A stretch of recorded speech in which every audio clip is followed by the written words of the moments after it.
paps, muling nagbabalik DJ MBR Everyday DIY. Yan, papakita ko sa inyo mga paps kung paano magpalit ng flasher relay pag sira ang inyong signal light. So pakita ko muna sa inyo. So yan, nakaano lang siya, steady, ayaw niyang mag-blink. So kahit hazard mo, so yan, ayaw pa rin.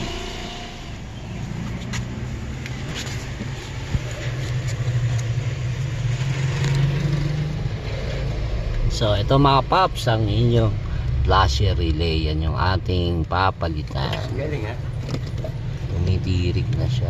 So yun, sumama yung isang sumama yung isang wire. Tutukuran mo lang naman ito eh.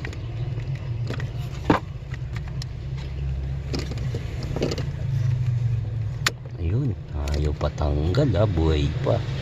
So ito yung papalitan natin mga papsi, no? Tinanggal ko lang yung kanyang cover para maluwag, no? Tsaka madaling tanggalin. Kahit di nyo natanggalin to, itong kahit di nyo natanggalin tong pinaka cover, pwede nyo namang dukutin yan sa ilalim.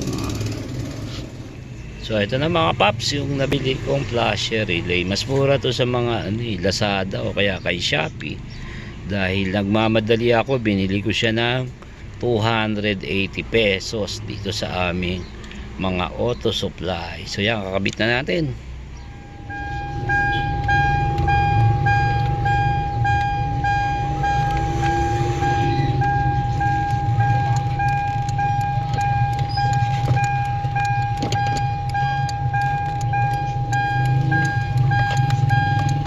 Mga paps, pakita ko na rin kung paano yung pagbabalik, no, para meron na rin kayong idea para kung sakali nakakalasin nyo to. So yan yung air duct, hindi ko siya gaano makita.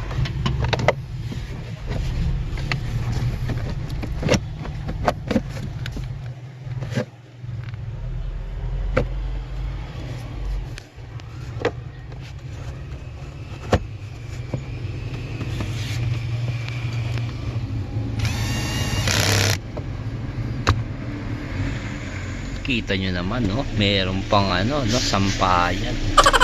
Pwede na yan, sabit na lang yan dito. Yun. Galing ha?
Alright mga paps, tapos na ang ating pangangalikot. Check natin ang hazard.